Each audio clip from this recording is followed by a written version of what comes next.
Hi. Okay, so can you please state your name and your origin? My name is Nathan Malaku, and my family originates from Ethiopia, and I'm first generation born in America.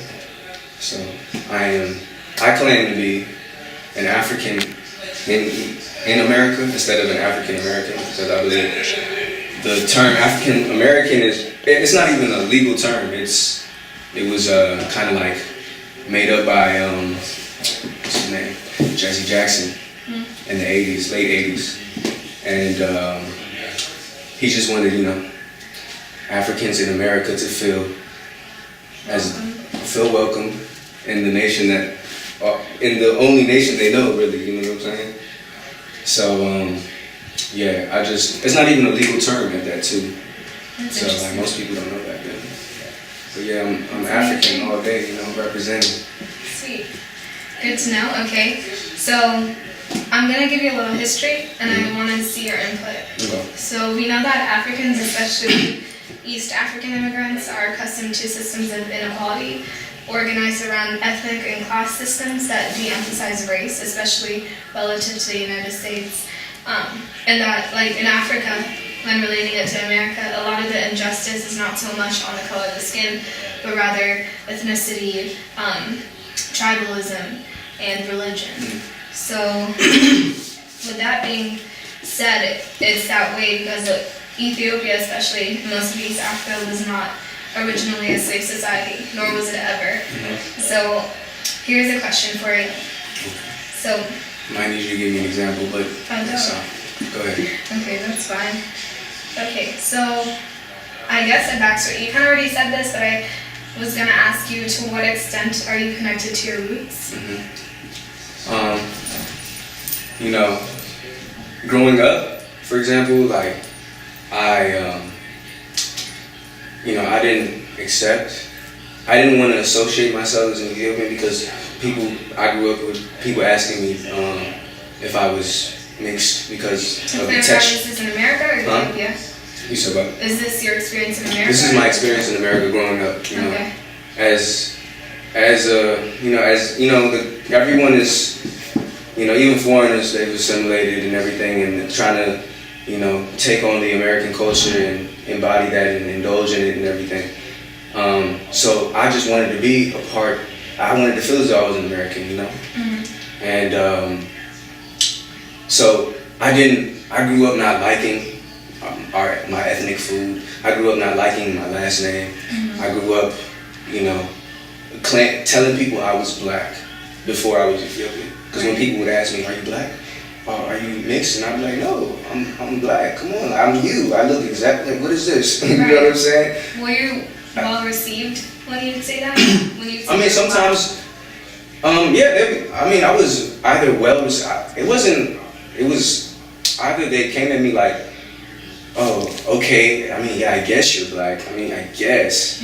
Or they would come at me like, "Boy, you're not black, you African." Right. Boy, you know what I'm saying? Like I didn't relate to their struggle or something, Makes sense. But to me, it was, I saw you. This is what you look like. If that white man over there, that elite white man over there looked at us, he would look at us the same way. Just like any other person that doesn't know where we come from, our backgrounds, would look at us the same way, me and you. Me and that person of color, Right. Okay. And then, do you feel... So, yeah, I do. The same question? Yeah. I do. I definitely do feel like, rooted to my own ethnicity. But at first you didn't. At first I didn't. When I went to Ethiopia and I lived there for 2 years at the age of 15 and 17, I really embraced my culture. Right. Because I was, finding, how do I put this in words? Like I was searching, I was exploring. It wasn't my parents introducing this to me. I saw it for myself. I saw it for myself. Yes. Yeah. And just the lifestyle there and the way people treat others and everything is very different in America. So when I came back to America and I saw the selfishness and everything, I wanted to go right back. When I was there, as you know, we had the saying in what I'm saying? Yeah. You would be standing right next to a person. You don't know who this person is, but you realize that this person does not have food. So you're gonna be like, let's eat, which means let's eat, right? Yeah. So that's a beautiful culture that Americans don't do. Like if Americans have food, it's for themselves. They're not gonna share with the person that's hungry right next to them. Well, I'm not gonna speak for every individual person, but over here it's more about capitalism and greed, and that has definitely shaped our society, and individualism is very big on that. So, which could be a good and a bad thing. I could agree with you 100 times. So, I guess from what you're saying, similar to my experience in Ethiopia, living there, being raised there, I would say I wasn't, and I'm sure you'd agree, but we weren't exposed to such racial differences. So coming to America for me was a culture shock, and I would think it's the same for you. So I was wondering, do you feel as though you had a lack of exposure to racial differences, and how might have that impacted your initial experience in America? Well, I was born and raised here. I had lived in Ethiopia 1 year. First time I lived there was I was at the age of 4 to 5, and then I went back to live there again at the age of 15 and 17. So, as an American, as a legal documented American, I didn't experience too much racial difference growing up, and most kids don't. I lived in a very diverse community. You know what I'm saying? So all my friends were of all colors. Indian, Spanish, white. Like we didn't see color at that time. And the area we lived in, we didn't experience too much, anything racially motivated, Right. like malintent, nothing like that. But growing up, I didn't see that. So I just knew that I was an Ethiopian, and my parents were different from other black parents' kids. I just knew that they were American and we weren't American. That was the main understanding I had, and something that I could articulate at such a young age. And what made you notice that? Was that just the way you're being treated, or knowing your culture at least? Well, my parents would, my parents have this traditional mindset, but have also assimilated in this country because they've been here over 30 years. So, they speak English, they think in English. Well, at least my dad does. And I kind of lost my train of thought. But I'm about to get it back. So you think it's them being here for such a long time and whatnot that you're able to... Oh yeah, like I noticed that my parents would be like, yo, don't act like that. Don't listen to hip hop. Don't sag your pants. Or they would just be against, and a lot of like black elderly folks are against that urban culture as well. But I associated more with the black community. I, related more with them rather than a diverse, like predominantly white community. Right. You know what I'm saying? No, yeah. And that's what I was raised in. I was raised in like Fairfax County, so like that's a very diverse, predominantly white county. So, but like I grew up like just wanting to listen to rap, or I love Michael Jackson. I love music, so black people play an important role in American music or whatever type of music, So, with that being said, like I know, at least when our parents would get together and everything, like there would always be some sort of distaste for African Americans, and especially the culture. One, did you see that within your family, like with your mom and dad? Like telling you, like, don't do this, don't do that. And then, they would say it bothered me because. Yeah, and how did you not fall into that same mindset, or did you, and then did something happen? Because the more they, like what mindset? Like my parents' traditional mindset. Yeah, like distance yourself from being African American. The more they frown down upon that lifestyle, the more it made me more distant to my own culture. You know what I'm saying? But why?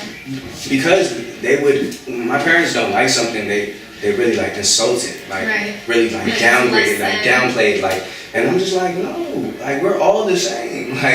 these people could be from Ethiopia like 10 generations ago. Yeah. You know what I'm saying? Like, I'm first generation born in America. Like, who knows what's going, like, so that really bothered me. You know, it was just, it almost sounded, it almost came off as they were racist. Yeah. And I just, it rubbed me off the wrong way. I won't even like tell you some of the things my father has said, but I mean, you know what I'm saying? Yeah. Like, I just, because I believe, you know, this is my personal opinion. If you're black, if you're a person of color, because racism is systemic, and you have to. It's all about institutionalized racism. If you don't own any institutions, you don't have the power to perpetuate such an evil act. And so my father, he came off as strongly prejudiced against blacks, and a lot of people do, even black people. You know, they hate on each other sometimes, and because of so much, you know, plight we've gone through. Right. And so, yeah, it made me more distant. And the more I became distant, and you know, related more to the urban hip hop culture, black culture, I found love within like my own culture through that medium. Okay. You know, like so because So black, music? yeah, the music, hip hop is big. Hip hop started through like knowledge. Like, it was all about knowledge. It was all about ancient Kemet, like where we come from. Because black people have always, you know, when they came to this land, they were robbed. They were, you know, of their mentality, like mental, spirituality, language. You know what I'm saying? Completely stripped all of that, spirituality, all of that. So they've been on that path trying to find out who they were, and hip hop was a great medium to do that. And so, I guess on that note, Platform. yeah, no, I got you, because it makes sense. It makes sense, the whole identity being stripped, and then it's almost like hip hop and music is the one medium that can unite both sides and cross that color line that we're talking about.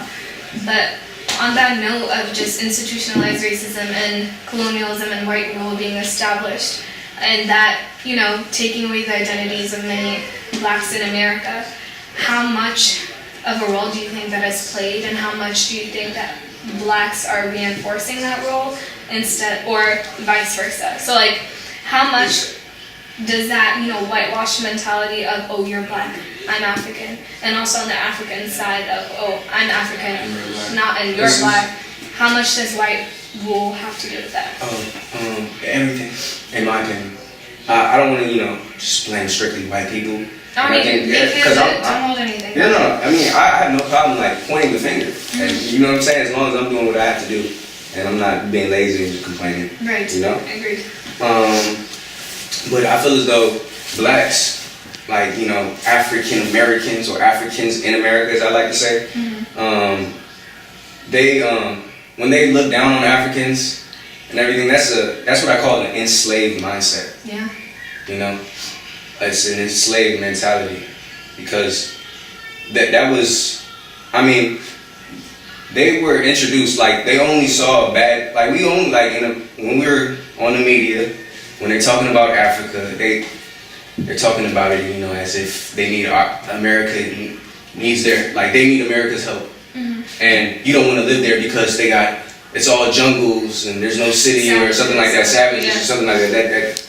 That's an enslaved mindset. You know, and I also feel as though the Africans in Africa who look down on the blacks in America, that is a colonized mindset, because even though they white supremacy is global, and if it exists anywhere, it's Africa, because I mean the colonizers, that's where they went to bring Africans to America, you know, or, you know, the certain amount of Africans, because Africans live on all four corners of the globe, like, we're everywhere.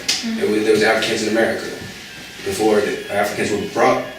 I mean, well, there were black people in America. Yeah. You know what I'm saying? Yeah. And Africans brought to America as well. So yeah, I believe that Africans looking down on African Americans, Africans in America, have that colonized mindset. That's just white supremacy. Colorism is a big issue in Africa as well. Like this light skin, dark skin thing. Oh man, it's crazy. Like, you know, and you know that. No, Ethiopia is very prevalent. Even though we've never been colonized, that Italian influence is still there. That, you know, that that white colonizer influence is there. Yeah, you're right. And so, on a note to end with, I guess I kind of want us to connect this to how to move forward. So with that being said, to decrease the distance between blacks in America and African Americans, like Africans in America, how do you kind of bridge that gap and present a unifying force? Because at the end of the day, when you think of the diaspora and whatnot, we are all one. Yeah. And it's just a matter of educating people and having them on one accord.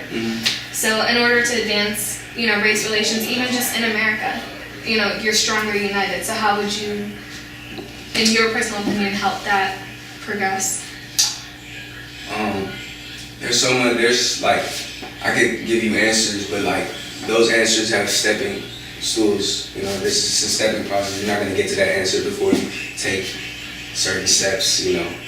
Whether it means like something as radical as dismantling the system, it starts within the system as well.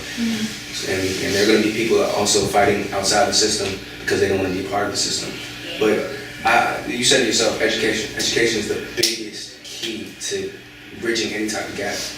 Because there's a lot of misinformation that we're coming across. Like Africans living their living conditions. There's this misinformation. People are misinformed. Blacks are misinformed about Africans. That's why a lot of black people don't want to associate,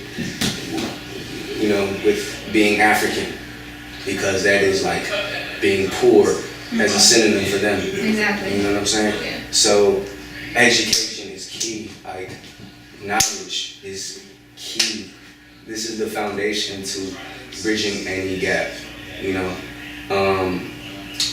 It's not no one's fault.